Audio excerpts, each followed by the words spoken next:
परमात्मा को पाने तथा उसका वास्तविक लाभ प्राप्त करने के लिए पवित्र बाइबल में प्रमाण है कि प्रभु ने मनुष्य को अपना ही स्वरूप बनाया। 6 दिन में सृष्टि रचकर 7वें दिन विश्राम किया। कुरान शरीफ में प्रमाण है कि हजरत मोहम्मद को खुदा स्वयं कह रहे हैं कि मैंने तुम्हें उस परमात्मा की महिमा बताने के लिए भेजा है। वो परमात्मा कबीर है जिसने 6 दिन में सृष्टि रची तथा 7वें दिन तख्त पर जा विराजा। उसकी खबर किसी बाखबर से पूछ कर तो देखो। कृपया अवश्य सुनिए जगत गुरु तत्वदर्शी संत रामपाल जी महाराज के अमृत वचन। सतगुरुदेव की जय। बंदी छोड़ कबीर परमेश्वर जी की जय। बंदी छोड़ गरीबदास जी महाराज जी की जय। स्वामी रामदेवानंद जी गुरु महाराज जी की जय हो।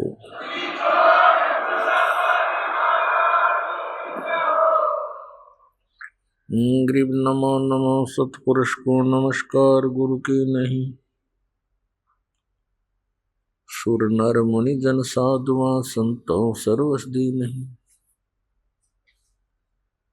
सतगुरु साहेब संत सब दंडोतम प्रणाम। आगे पीछे मध हुए तिनको जा कुर्बान।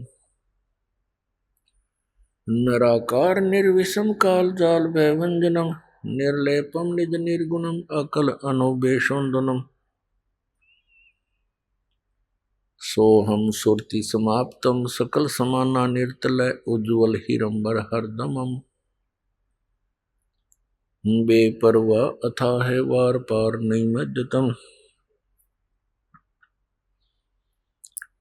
गरीब जो सुमर सिद्ध होई गणनायक गलताना।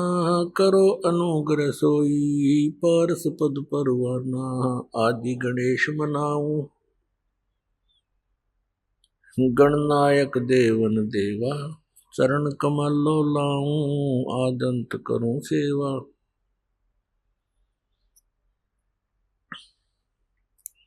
परम शक्ति संगीतम रिद्धि सिद्धि दाता सोई। अवगत गुण अतीतम सत्य पुरुष निर्मोही। जगदम्बा जगदीशम मंगल रूप मुरारी। तन मन अर्पों शीसम भक्ति मुक्ति भंडारी। सुर नर मुनि जन ध्यावे ब्रह्मा विष्णु महेशा। शेष सहस मुख गावे पूजे आदि गणेशा। इंद्र कुबेर सरीखा वरुण धर्म राय धामे। समर्थ जीवन जी का मन इच्छा फल पावे। 33 कोटि अधारा दावे शेष 88। उतरे बहु जल पारा कट है यम की फांसी। 33 कोटि अधारा द्यावे शेष 88। उतरे बहु जल पारा कट है यम की फांसी। कर जोरूं विनती करूं धरूं चरण पर शीश। गुरु जी राम देवानंद जी महाराज ने दियो नाम बख्शीश। कोटि कोटि सिजदा करूं कोटि कोटि प्रणाम। चरण कमल में राखियो मैं बांधी जाम गुलाम। कुत्ता हूँ गुरुदेव का रामपाल दास का नाम। गले प्रेम की जेवड़ी झांखे चोहा जाऊं। तो करो तो बावड़ू दूर दूर करो तो जाऊं। ज्यों राखो त्यों ही रहूं जो देवो सोखूं। जय इब के सतगुरु मिले सब दुख आँखों रोए। चरणों ऊपर शीश धरूं कहूँ जो कहनी हो। कबीर साईं मिल लेंगे, पूछेंगे कुशलात, आदि अंत की सब कहूँ अपने दिल की बात। गुरु जी तुम न भूलियो, चाहे लाख लोग मिल जाए, हम जैसे तुमको बहुत हैं, तुमसे हमको नहीं। तुम्हारे विसारे क्या बने, मैं किसकी शरण में जाऊं। शिव बिरंच मुनि नारद, तिनके हृदय न समाऊं। अवगुण किए तो बहुत किए, अवगुण किए तो बहुत किए, करत न मानी हारे। भावे बंदा बख्श दियो, भावे गर्दन उतार। अवगुण मेरे बाप जी, बख्शो गरीब नवाज। जो मैं पूत कुपूत हूँ, बोरे पे तो कुलोज। मैं अपराधी जन्म का, नक्शक बरे विकार। तुम दाता दुख भंजना, मेरी करो समर। सूरत करो मम साइया, हम हैं भव जल माही। आप ही बह जाओगे जो, तुम न पकड़ोगे बाँह। हे बंदी छोड़ दयाल जी, तुम तक हमारी दौड़े। जैसे कागज जहाज का, अब सूजत और न ठोरे। परम पिता परमात्मा पूर्ण ब्रह्म, सारी सृष्टि के रचनहार कबीर देव जी, कबीर परमेश्वर जी, ये वही परमात्मा है जो काशी शहर में भारतवर्ष की पावन पृथ्वी पर एक लहर तारा नामक तालाब के ऊपर कमल के फूल पर आकर के विराजमान हुए थे। अपने सतलोक से चलकर आए थे और वहां सन 1398 में संवत 1455 परमात्मा एक नवजात शिशु का रूप धारण करके कमल के फूल पर विराजमान हुए थे। फिर लीला करते हुए बड़े हुए। बचपन से ही छोटी आयु में 5 वर्ष की आयु में ही वो परमात्मा अपना जो उद्देश्य लेकर आए थे उसको पूरा किया।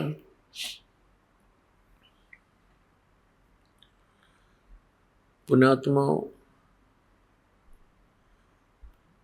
सौभाग्य आपका मनुष्य जन्म और इस समय में है। धन्य है आपके माता पिता जिनसे जन्म हुआ।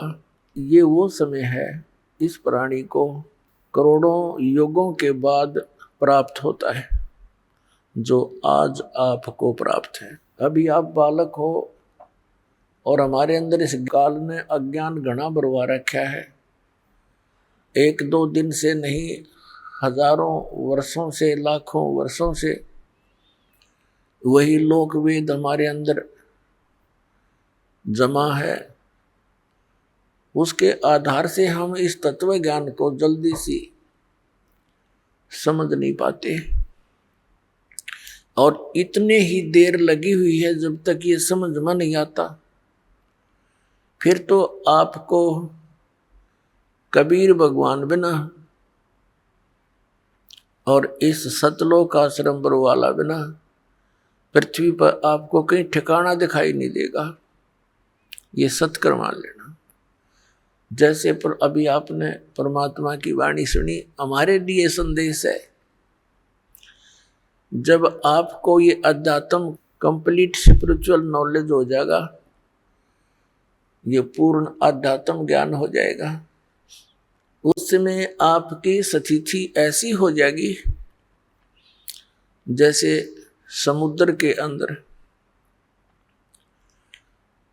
पुराने समय में, अब भी ऐसा ही होता है, वैसे पुराने समय में विशेषकर ये समुद्री जहाज जो जाते थे, इनके ऊपर कौवे बैठकर चले जाते थे। वो इसलिए कि उसमें यात्री खाना खाते हैं तो उनको भी कोई टूक मिल जाता है, ग्रास मिल जाता है।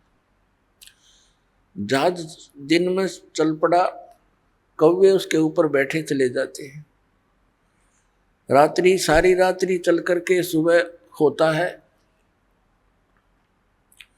तो उसमें जहाज के जो चालक होते थे वो अपनी दिशा को देखने के लिए एक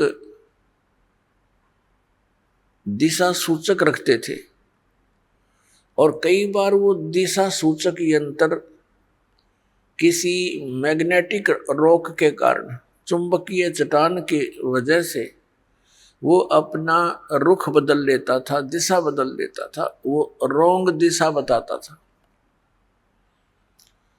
अपने इंस्ट्रूमेंट को चेक करने के लिए कि हम सही दिशा में जा रहे हैं या नहीं, और हमारा इंस्ट्रूमेंट सही काम कर रहा है कि नहीं कर रहा है, उसके लिए वो क्या फार्मूला अपनाया करते। जहाज पर बैठे कौवे को पत्थर मार दिया करते, उसको ऐसे पत्थर मारते, उसको विवश कर देते थे जहाज से उड़ने के लिए। और कौवे के अंदर एक विशेषता दी है मालिक ने, वो रात्रि के समय भी उस दिशा को नहीं भूलता जिस दिशा से वो चला था। यदि पूर्व दिशा से चले हैं तो वो पूर्व दिशा को भूलेगा नहीं रात को भी। उसमें एक ऐसा गुण दिया है दाता ने। तो वो कौवा जब उड़ता है वो अपने उसी दिशा को उड़ता है, अपने उसी स्थान को जहां से वो चले थे। तो इससे वो जहाज के चालक अपना इंस्ट्रूमेंट को भी चेक कर लेते, अपनी दिशा को भी सेट कर लेते कि कौवा इधर गया है तो ये पूर्व दिशा है। अब वो कौवा क्या करता था, वो थोड़ी सी दूर जाता, ज्यादा से ज्यादा 100-200 फुट, और वो क्या देखता कि कहीं भी उसको बैठने का ठिकाना नहीं, सब जगह जल ही जल है। मुड़ के वो आखिर में उसी जहाज पर आकर बैठ जाता है। अब उसको उस जहाज के अतिरिक्त उस समुद्र में और कोई ठिकाना नहीं नजर आ रहा जिससे वो डूबने से बच जाए। उस जहाज के अतिरिक्त यदि वो कहीं बैठता है तो वो डूब ही जाएगा। तो इससे परमात्मा हमें याद दिलाते हैं कि बच्चों, जब तुम मुझे समझ जाओगे, इस काल की स्थिति से तुम परिचित हो जाओगे, उस समय आपकी स्थिति ऐसी होगी कि हे बंदी छोड़ दयाल जी, तुम तक हमारी दौड़, और जैसे काग जहाज का अब सूझत और न ठोर। इस परमात्मा कबीर जी के बिना और इस सच्चे नाम और ज्ञान के बिना आपको कोई भी संत महंत जो दिखेगा वो डुबोने वाला दिखेगा, वहां आपकी आशा बन ही नहीं सकती, वहां इच्छा ही नहीं बन सकती। तो पुण्यात्मा, परमात्मा ने आपकी किस्मत पर कलम तोड़ रखी है। भले ही आप परमात्मा की शरण में आने से पहले कितने दुखी हो लिए, क्योंकि सुख अपना ही दिया करते हैं। अपना पिता, अपने माता, वही हमें सुख देते हैं। जब आपको ये पता चलेगा कि हमारा पिता कौन है, अभी तो हम इस काल को अपना मालिक मान बैठे थे कि ये हमारा पिता है, और पिता ऐसे दुख देता है जो कि यहाँ के प्राणी, आप देख रहे हो, किसी मेडिकल में जाकर देखो, हाहाकार मची है। और कहीं देख लो, किसी घर में देख लो, कोई ना कोई ऐसी समस्या काल पैदा करके रखता है, पूरा परिवार परेशान रहता है। किसी की आंखें नहीं, किसी की बाजू नहीं, किसी को कैंसर हो गई है, कोई गधा बन गया, कोई कुत्ता बना, कोई सूअर बना। बताओ, यहाँ कोई जीवन है? पर विवश है हम, मजबूरी है हमारी। इस मजबूरी के अंदर हमने अपने यहाँ टाइम पास करने की कुछ अटकल सी लाक है, हम जी रहे हैं। उस परम पिता ने आकर हमें वो ज्ञान दिया जिस उद्देश्य से वो आते हैं। अब क्या बताते हैं परमात्मा? मानुष जन्म दुर्लभ है, ये मिले न बारंबार। तरवर से पत्ता टूट गिरे, वो बोर न लगता डार। राम नाम रटते रहो, जब तक घट में प्राण। कब हो तो दीन दयाल के, भनक पड़ेगी कान। जप तप संयम साधना, सब सुमरण के माही। कहें कबीर जाने राम जन, सुमरण सम कछु नाही। परमात्मा हमें याद दिलाते हैं कि ये मनुष्य जीवन बच्चों बड़ा मुश्किल से मिलता है, और मनुष्य जीवन मिलता है तो इसमें कुछ सुविधाएं भी अधिक होती हैं, इसमें कुछ बुद्धि भी एक्स्ट्रा होती है। हम उस बुद्धि को जहां प्रयोग करना था वहां प्रयोग ना करके हम इस काल के इसी लोक में हम वो आइटम संग्रह करने में लगे रहते हैं जिनको हमने यहाँ छोड़कर जाना होता है। बुद्धिमान व्यक्ति उन वस्तुओं को विदेश में कभी संग्रह नहीं करता जिनको वो अपने स्वदेश नहीं ले जा सकता। उसका यूज क्या, बेमतलब पैसे खर्च कर कर वहां दर के आने का। तो ऐसा काम वही कर सकता है जो कति अज्ञानी हो। अपनात्मा हम सबको मालूम है कि हम जो भी कोठी बंगले संपत्ति इसको इकट्ठा करने में आजीवन लगे रहते हैं, ये हमारे साथ नहीं जाती। और जो वस्तु साथ जानी है उसकी तरफ हमारा ध्यान विशेष नहीं। और किसी पुण्यात्मा की पूर्व जन्म की प्रेरणा अत्यधिक है, वो चलता है परमात्मा के पाने के लिए, तो काल ने जगह जगह पर ये काल के दूत संत बैठा रखे हैं। कोई गुफा में बैठा है, कोई गांव के गोरे धूना लाए बैठा है, कोई कहीं खड़ा है, कोई कहीं आश्रम बना करके गुमराह किए हुए हैं। तो काल ने उनका वैसे जीवन यूं नष्ट करवा देना है। तो इस सारी समस्या का समाधान करने के लिए, अपने बच्चों को तत्व ज्ञान देने के लिए वो हमारे परम पिता इस काल के लोक में आते हैं। पुण्यात्मा, परमेश्वर ने आके बताया है कि मनुष्य जीवन प्राप्त करके जो नहीं रटे हरि नाम, जैसे कुआं जल बिना फिर बनवाया क्या काम। जिस कुएं में जल नहीं, वो कितना ही सुंदर हो, कैसी उसकी बढ़िया कंस्ट्रक्शन कर रखी हो, और जल है नहीं तो उसका नाम कुआं अवश्य है, गुण कूप के नहीं है। ठीक इसी प्रकार मनुष्य जीवन, मानव शरीर प्राप्त करके जो प्राणी साधना सत्य नहीं करता, उसका नाम मनुष्य अवश्य है, पर काम मनुष्य के नहीं, वो गुण मनुष्य के नहीं। एक सत्य साधना ना करके चाहे कोई भक्ति भी कर रहा है, बोल पुण्यात्मा, उसका भी जीवन व्यर्थ है, और जो भक्ति नहीं करता उसका भी व्यर्थ है। तो इस सब समस्या के समाधान के लिए केवल परमात्मा ही स्वयं आते हैं। वो आकर हमें ज्ञान देते हैं। गुरु बिन माला फेरते, गुरु बिन देते दान, गुरु बिन दोनों निष्फल हैं, चाहे पूछो वेद पुराण।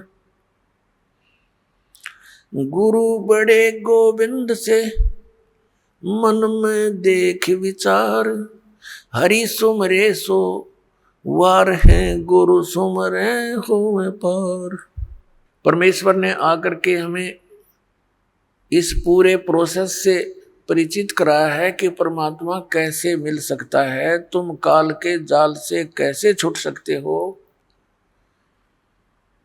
उसके लिए सबसे पहले मालिक ने बताया है कि सबसे पहले गुरु हो, और गुरु पूरा हो। अधूरे गुरु से भी कोई लाभ होने वाला नहीं। अब पूरे गुरु की पहचान कैसे हो? हमारे जो सदग्रंथ हैं, जिनको आज तक हम सर्वधार्य मानते रहे, पवित्र चारों वेद, पवित्र श्रीमद् भगवत गीता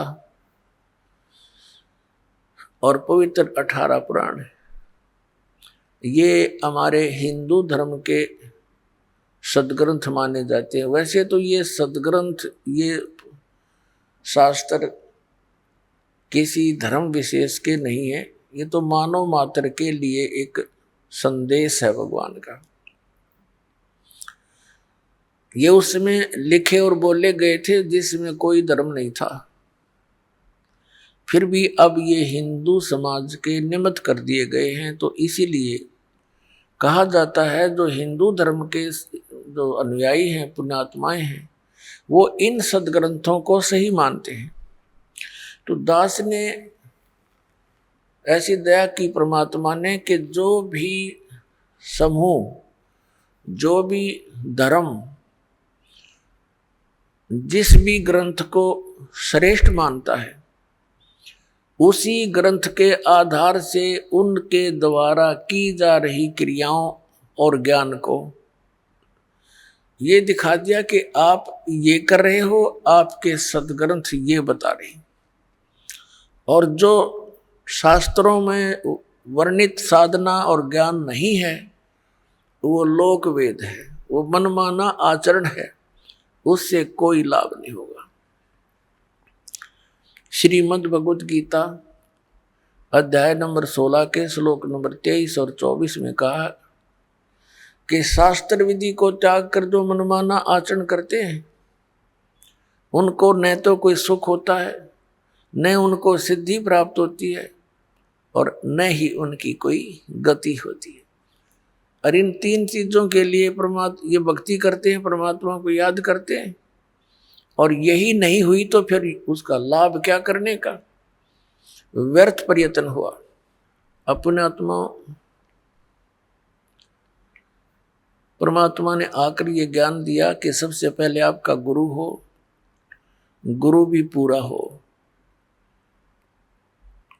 ये गुरु, नकली गुरुओं ने सारा काम बिगाड़ रखा है। तो सूक्ष्म वेद में कहा कि गुरुआं गाम बिगाड़े, संतो गुरुओं गाम बिगाड़े, ऐसे कर्म जीव कला दिए, ईब जड़े नहीं जाड़े। ऐसे कर्मों से ये लिप्त कर दिए, अब इतना ज्ञान देने से भी वो उनसे हटने को तैयार नहीं, क्योंकि घना पुराना रंग हो गया। तो पुण्यात्मा, परमात्मा जब यहाँ आए, छोटी से 5 वर्ष की आयु में ही वे अपना इस यथार्थ ज्ञान का प्रचार करने लग गए थे। उनके ज्ञान के सामने बड़े बड़े ऋषि, महर्षि, मंडलेश्वर सभी परास्त हो गए थे। लेकिन इस मन की ऐसी वृत्ति है, सच्चाई का ज्ञान हो जाता है, फिर भी वहां से हिलने को तैयार नहीं। एक बार ये दास नगर नगर में, शहरों में सत्संग करने लगे थे। भक्तों ने सब मिलकर के एक स्कीम बनाई थी। सन 2003 में हमारा एक एपिसोड तैयार किया गया था परिभाषा प्रभु की, और उस आस्था चैनल के ऊपर उसको चलाया गया था। वो 6 महीने चला था। ये सभी संत और पंथ बौखला गए। इन्होंने उस आस्था चैनल के मालिक को इतना दबाव दे दिया कि इस प्रोग्राम को बंद कर दे, नहीं तो हम अपने सभी प्रोग्राम वापस ले लेंगे। ये तो अंडरस्टूड है, ये जहां ये चलेगा उनका तो चल ही नहीं सकता। कोई सुना है कोई नहीं उनने। तो उसने मजबूर होकर के हमारा प्रोग्राम बंद कर दिया।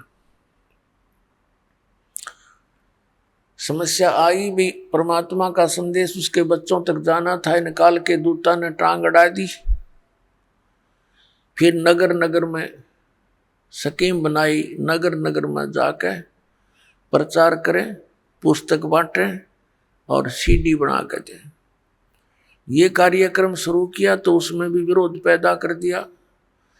नगर नगर में फिर झगड़ा करने के लिए आने लग गए। तो जब ये दास ये ज्ञान सुना रहा था, एक बहन आई एक नगर में, एक शहर में, और उस शहर में लोकल जो चैनल होते थे, लोकल जो जैसे केबल सिस्टम होता है, उस पर हम 15-20 दिन पहले सीडी चलवा देते थे उसको दे करके, ताकि शहर शहर के लोग ये परिचित हो जाएं कि हम क्या बताना चाहते हैं। तो उस बहन ने बताया कि मैं टीवी देख रही थी, जल्दी जल्दी चैनल बदल रही थी, संतों के सत्संग सुनने का मुझे बहुत शौक था। किसी का भी सत्संग सुनती थी, 5-4 मिनट के बाद सोचती थी दूसरे के वचन सुनती हूं, इसमें आनंद नहीं आया। तो ऐसे करते करते आपका ये प्रोग्राम मैंने देखा। एक बार शुरू हुआ तो 1 घंटे की सीडी थी। वो कहने लगी 1 घंटे तक मैं कभी देखूं, कभी मुझे गुस्सा आवे कि ये ब्रह्मा विष्णु महेश के बारे में क्या बोल रहा है, और जब प्रमाण दिखाए जा, क्योंकि मैं उनको पढ़ा करती थी, मुझे याद भी था और मेरे पास वो रखे भी थे। ऐसे करते करते वो सारा कुछ 15-20 दिन तक कंटिन्यूस वो प्रोग्राम देखा उसने। अब वो कहने लगी जी ये सारा पता लग गया कि जो साधना मैं कर रही हूं ये यूजलेस है, लेकिन इन भगवानों में इतनी आस्था होगी, अब भी इनको त्यागने को दिल नहीं करता।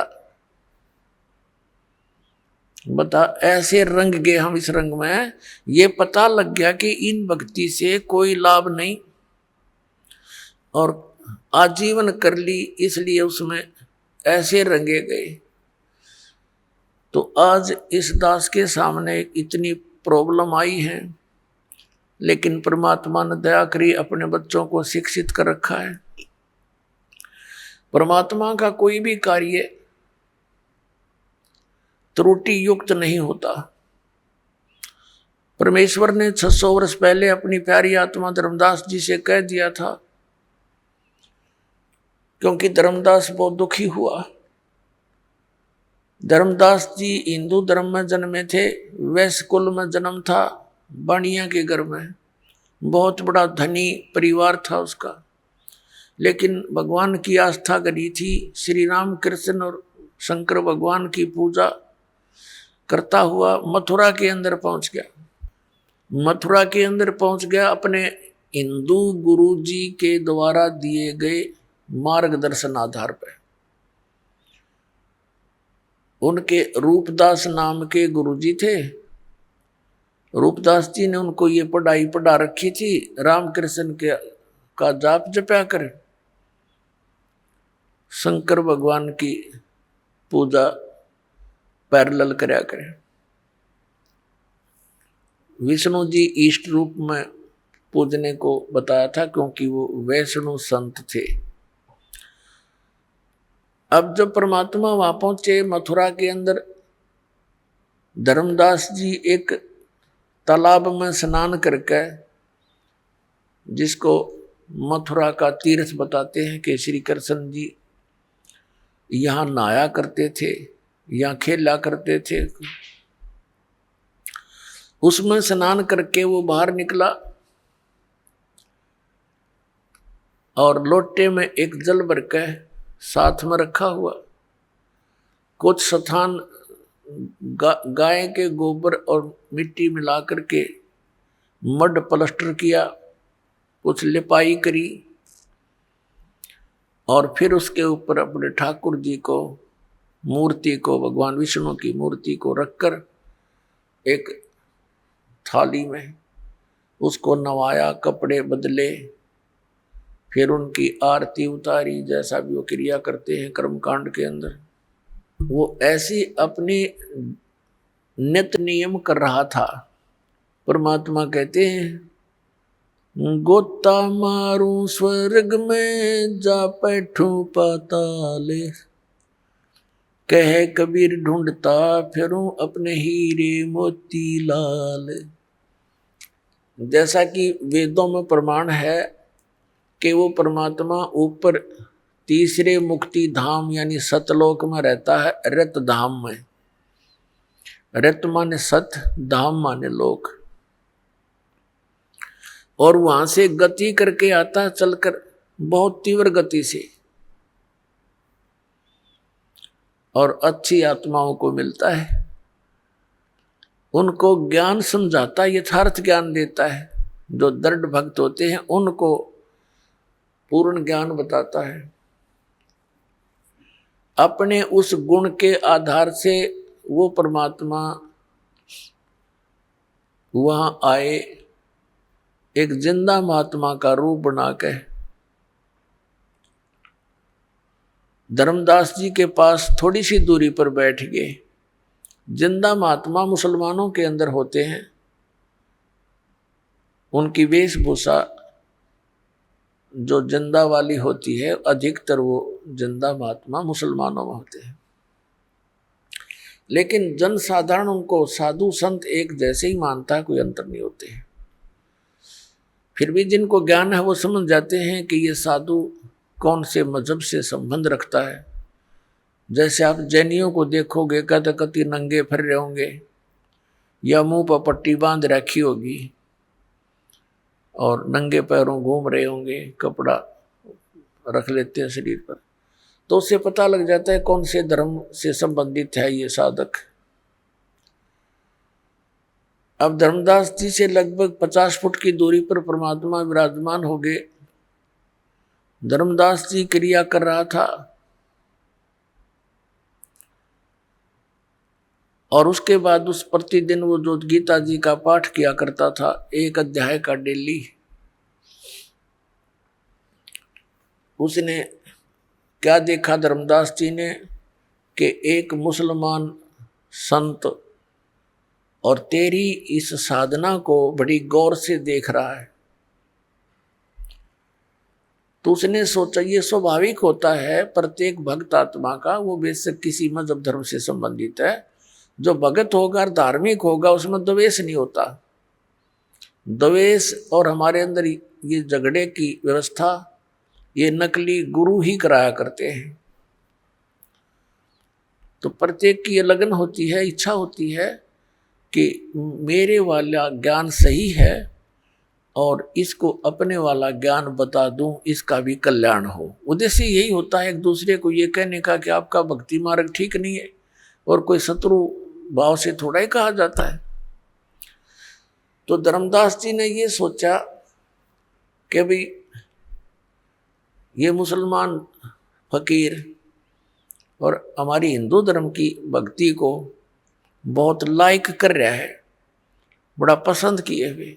तो उसने इस दृष्टिकोण से श्रीमद् भगवत गीता अध्याय नंबर 7 का पाठ करने लगा ऊंचे ऊंचे स्वर से, और जैसा भी अनुवाद उसको प्राप्त था अनुवाद भी साथ कर रहा है। जब उसने अपना सारा क्रियाक्रम कर ली तो परमात्मा निकट आकर बैठ गए। जब ये देख लिया कि ये जो धर्मदास है वो तो अंतर्यामी थे, जानते थे इसकी क्या इच्छा है, क्या किस कारण से ये ऐसी ऊंची ऊंचे स्वर में गीता जी का पाठ कर रहा है। वो जान गए थे कि ये कुछ और बताना चाहता है। वैसे तो साधु जो वैष्णव संत होते हैं वो मुसलमान फकीरों को दूर रखते हैं, पहले ऐसी स्थिति थी। तो इस दृष्टिकोण से पहले तो परमात्मा दूर बैठ के कदे यो बिदक जा कि मुसलमान कीता गया मेरे पास में। फिर जब देखा कि ये कुछ बताना चाहता है तो निकट आ गए, उसे थोड़ी सी दूरी पर बैठ गए और इस आव भाव से बैठ गए कि जैसे कुछ जानना चाह रहे हो, लेकिन वो आए थे कुछ जनाने के लिए। फिर धर्मदास जी ने सोचा ये तो बड़ा गौर से सुन रहा है, उसने 8वां अध्याय फिर शुरू कर दिया, वो भी सुना दिया। अब कुछ जब उसने अपनी सारी क्रिया कर ली, जब परमात्मा ने कहा कि हे महात्मा जी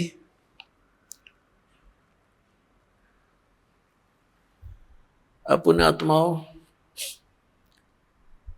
आप जरा सा विचार करिए, इस परमात्मा हमारे अपने पिता की तरफ देखो ध्यान से, वो हमारे लिए कितना भटक रहा है।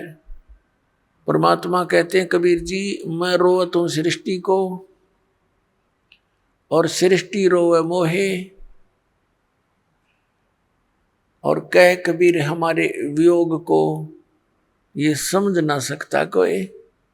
मैं तो इन बच्चों को रो रहा हूँ कि तुम गलत स्थान पर फंसे हो, यहाँ तुम्हारा कुछ भी नहीं है, तुम्हें मूर्ख बना रखा है ये बेटा या बेटी या कार या कोठी, आजीवन इसमें लगे रहते हो और 1 मिनट में मृत्यु कर देता है, फिर गधा बनाकर छोड़ देता है। वह कोठी रुआ बेटी रुआ कार तुम्हारी कैसे होगी। इतना ही काम करो जितना टाइम पास करने के लिए, और तुम क्या कर रहे हो, साधना गलत करा रहा तुम्हारे से, फिर पशु पक्षी बनाता है। और हम काल ने ऐसे मिसगाइड कर दिए, हमारे तक पहुंचना भी परमात्मा को कठिन हो रहा है। वैसे भगवान के लिए कठिन शब्द प्रयोग करना शोभा दास को नहीं दे रहा, फिर भी देख रहा हूं कि उस मालिक ने कितना संघर्ष करके हमारे तक वो पहुंचे हैं। अपने ही बच्चे को अपने बारे में बताने के लिए उस धर्मदास जी को तो कहते हैं महात्मा जी, और आप बनते हैं जिज्ञासु दास, और कहते हैं, हे वैष्णु महात्मा, आपका ज्ञान मुझे बहुत अच्छा लगा, आपने तो कमाल कर दिया, ऐसी वाणी बोली है मेरी आत्मा को खींच लिया। हे महात्मा जी, कुछ ऐसी विधि और बताओ जिससे मेरा कल्याण हो। अब धर्मदास जी बड़े प्रसन्न हुए कि जैसा मैंने सोचा था वैसा ही पाया कि ये जिज्ञासु और मुसलमान महात्मा होकर के और हमारी हिंदू धर्म की क्रिया को, साधना को, भक्ति को इसने पसंद किया। तो धर्मदास जी फिर बताने लगे कि सबसे पहले गुरु बनाना चाहिए। और तो परमात्मा बोले, भी ठीक है, मैं आपको गुरु बना लेता हूँ, मुझे दीक्षा दे दो और ज्ञान बता दो। धर्मदास जी कहने लगे, ऐसा नहीं, मैं आपको शिष्य नहीं बना सकता, क्योंकि शिष्य बनाना घोर पाप अपने सिर पे रखना होता है उस व्यक्ति का। हमारे गुरुजी हैं, वो ही नाम देते हैं और आपको मैं अपने गुरुजी से दीक्षा दिला दूंगा। परमात्मा ने कहा, मुझे कल्याण चाहिए और किसी से दीक्षा दिला दो, लेकिन उससे पहले मैं कुछ अपनी शंकाओं का समाधान चाहूँगा। जब मेरी शंकाओं का समाधान हो जाएगा तो मैं आपके साथ आपके गुरुजी के पास चलकर और दीक्षित हो जाऊंगा। तो धर्मदास जी ने कहा कि बोलो, क्या शंका है? कि पहले तो आप अपनी पूरी क्रिया बताइए, कौन कौन सी क्रियाएं मुझे करनी पड़ेंगी। अब धर्मदास जी बुद्धिमान थे और परमात्मा के ज्ञान से बहुत कुछ परिचित भी थे, नियमों से परिचित थे, ज्ञान से तो नहीं परिचित थे। तो उसने कहा, देखो मैं आपको क्रिया बता नहीं सकता, मैं बताता हूँ कि मैं कौन कौन सी क्रियाएं करता हूँ। एकादशी का व्रत रखते हैं हम, और राम कृष्ण और सीताराम, राधे श्याम, शंकर भगवान, ये हम गुरुजी ने हमें नाम दे रखा है, वो जाप करते हैं। और तीर्थों का भ्रमण करते हैं, तीर्थ स्नान करते हैं और हम व्रत रखते हैं। तो ऐसी क्रिया करने से हम स्वर्ग में चले जाएंगे, हमारे गुरुजी ने ऐसा बता रखे। तो परमात्मा ने कहा कि आपके इष्ट देव कौन हैं? कि विष्णु भगवान, श्री विष्णु भगवान नारायण। और श्रीमद् भगवत गीता का ज्ञान किसने बोला, जैसा कि आप पढ़ रहे थे? धर्मदास जी ने कहा कि श्री कृष्ण जी ने बोला, जो विष्णु अर्थात भगवान नारायण के अवतार हैं और यही सर्वशक्तिमान हैं, अखिल ब्रह्मांड के स्वामी हैं, नायक हैं, यही परम ब्रह्म है।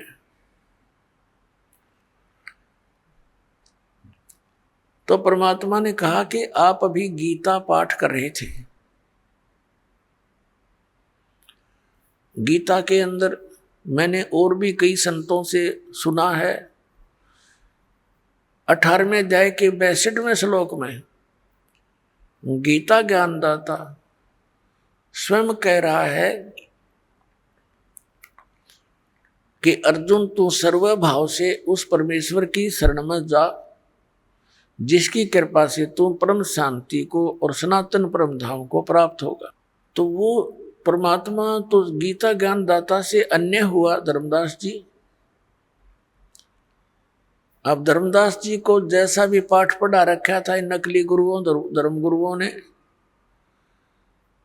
तो वो कहता, नहीं जी, नहीं जी, कृष्ण जी अपने बारे में कह रहे हैं, अपने बारे में कह रहे हैं।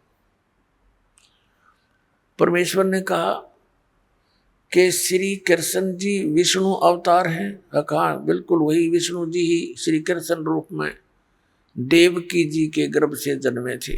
ठीक। और गीता जी का ज्ञान श्री कृष्ण ने दिया। कहा जी, और श्री कृष्ण जी का जन्म होता है जैसे विष्णु जी का जन्म मृत्यु होता है कि नहीं? वो कहने लगे, नहीं, ये तो अजरो अमर है, सर्वेश्वर महेश्वर। तो शाश्वत स्थान किसे कहते हैं? धर्मदास जी ने कहा कि शाश्वत का अर्थ है जिसका एंड कभी ना हो, सदा रहने वाला। और आप श्री विष्णु जी को अमर बताते हो। गीता जी का ज्ञान भी श्री विष्णु जी अर्थात श्री कृष्ण जी ने दिया बताते हो, बिल्कुल सत्य है। धर्मदास जी बोले तो परमात्मा ने कहा गीता अध्याय नंबर 4 के श्लोक नंबर 5 और 9 में, गीता अध्याय नंबर 2 के श्लोक 12 में, गीता अध्याय नंबर 10 के श्लोक 2 में आपका गीता ज्ञानदाता कहता अर्जुन तेरे और मेरे बहुत जन्म हो चुके, तू नहीं जानता मैं जानता। तो ये अविनाशी कैसे हुआ महात्मा जी? अपने आत्माओं जैसा आपने बताया था कि ये पता भी लग जाता है कि सचमुच हम गलत दिशा पकड़े हुए, लेकिन ये पिछला रंग और अहम अभिमान ये काल की मरोड़ी है, या जल्दी सी ठीक ना होती है। पर परमात्मा के पास ऐसी हथौड़ी है, इसने इसी ठीक कर देंगे या कदे नहीं गड़बड़ होगी फिर। तो इस प्रकार परमात्मा ने ऐसे तरीके से उसे प्रसन्न किया, वो सुन्न हो गया। तो परमात्मा ने कहा कि आप तो अजर अमर बताते हो, इनकी तो जन्म मृत्यु होती है। अभी आपने 7वें अध्याय के 29वें श्लोक में पढ़ा कि जो व्यक्ति जरा और मरण से छूटने के लिए प्रयत्न करता है वह उस तत्परम से और सारे अध्यात्म से और सब कर्मों से पूर्ण परिचित होता है। अर्जुन ने पूछा 8वें अध्याय के प्रथम मंत्र में कि वो किम तत्परम, कि जिस तत्परम यानी उस परमात्मा की को जानकर प्राणी केवल यहां से जन्म और मृत्यु के रोग से छूटने का ही प्रयत्न करता है, वो किम तत्परम, वो तत्परम कौन है? फिर गीता ज्ञानदाता 8वें अध्याय के 3रे श्लोक में कहता वो परम अक्षर ब्रह्म है। तो ये गीता ज्ञानदाता से तो अन्य हुआ। अब धर्मदास जी बिल्कुल जैसे सांप सूंघ जाया करे ना, ऐसी स्थिति में आ गया, सुन्न हो गया कति। तो गीता ज्ञान दाता से कोई अन्य भगवान है जिसको जानने के बाद फिर संसार की किसी वस्तु की चाह नहीं रहती। फिर परमात्मा ने बताया कि आपने अभी 8वां अध्याय पढ़ा, 8वें अध्याय के 5 और 7 श्लोक में गीता ज्ञानदाता अर्जुन को कह रहा है कि तू मेरी भक्ति कर, मुझे प्राप्त होगा। गीता जी अध्याय नंबर 8 के श्लोक नंबर 8, 9, 10 में तुरंत कहा है कि उस परम अक्षर ब्रह्म की भक्ति करेगा तो उसको प्राप्त होगा। श्रीमद् भगवद गीता अध्याय नंबर 8 के श्लोक नंबर 13 में गीता ज्ञानदाता कहता है मेरा तो एक ओम अक्षर है, ओम इति एकाक्षरम ब्रह्म व्यवहारण मामनुस्मरण ये प्रियाति तजन देहम सयाति परमाम गति।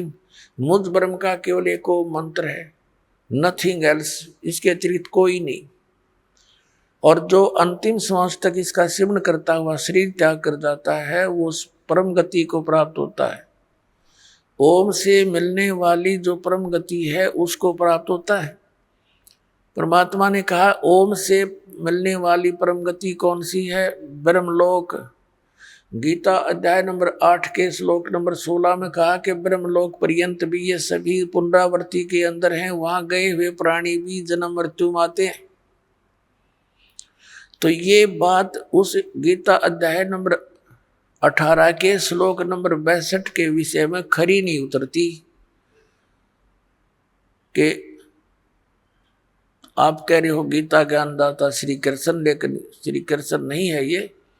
श्री कृष्ण जी के अंदर वो काल बोल रहा है, फिर भी वो बुद्धि आपकी वहां नहीं जा सकती। इसलिए ये मानकर चलो कि आप श्री कृष्ण बोल रहे हैं। तो वो स्थिति कैसे प्राप्त हो सकती है? इस तुम्हारे मंत्र ओम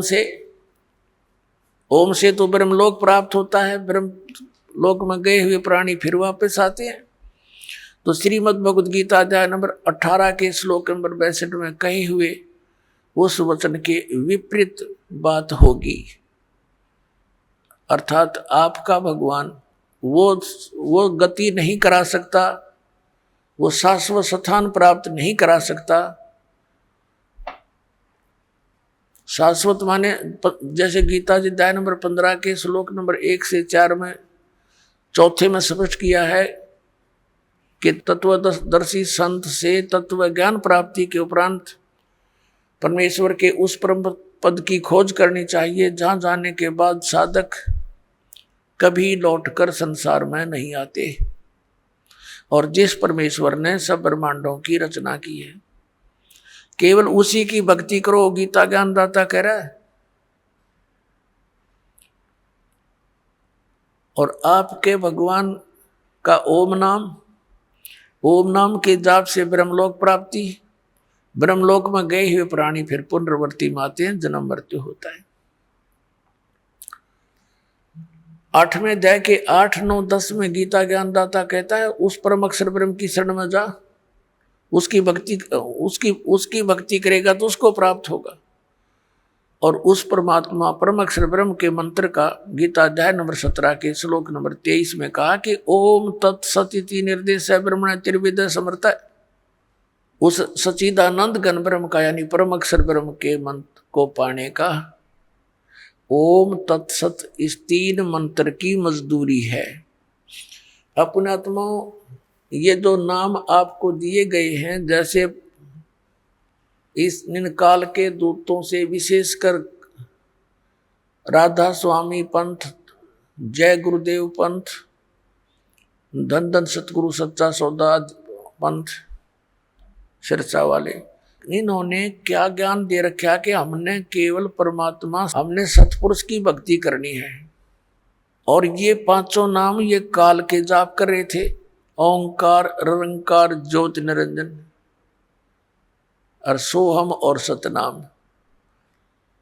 अब जब तक ये सोहम नाम अधिकारी से नहीं मिलेगा तो ये उल्टा रिएक्शन करता है, ये काम करेगा ही नहीं बिल्कुल। और बाकी ये सारे सतनाम कोई जाप नहीं होता, सतनाम सच्चे नाम की तरफ संकेत है जो 2 अक्षर का है। अपनात्मा, ये विशेषकर धन धन सतगुरु सच्चा सौदा सिरसा वालों ने इस बात के डर से कि आम व्यक्ति ये कहने लगा कि नाम तो ये तुम जाप कर रहे हो ज्योति निरंजन काल के, सतलोक कैसे जाएंगे, तो उन्होंने नाम बदल दिए।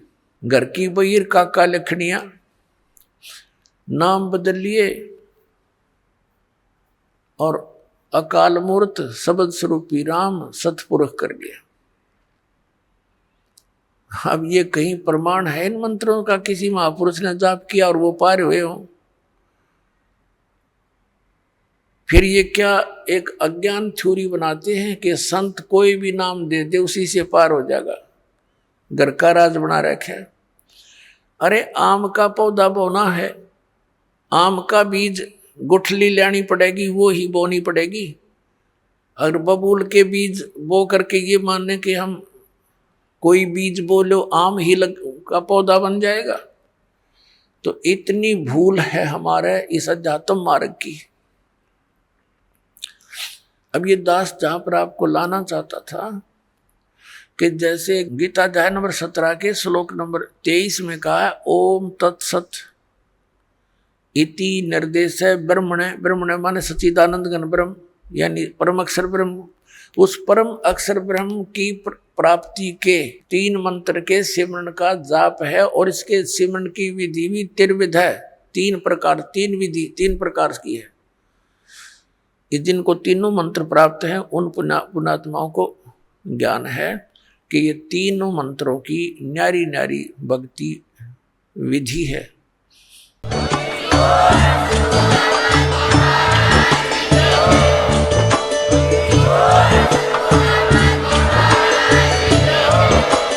आप सुन रहे थे जगत गुरु तत्वदर्शी संत रामपाल जी महाराज जी के मंगल प्रवचन। अधिक जानकारी के लिए विजिट कीजिए हमारी वेबसाइट www.jagatgururampalji.org। संत रामपाल जी महाराज जी के शुभ आशीर्वाद से पूरे विश्व भर में 500 से भी ज्यादा नाम दीक्षा केंद्र हैं, जिन पर संत रामपाल जी महाराज जी द्वारा ऑनलाइन निशुल्क नाम दीक्षा दी जा रही है। अपने नजदीकी नाम दीक्षा केंद्र का पता करने के लिए संपर्क करें 8222880541।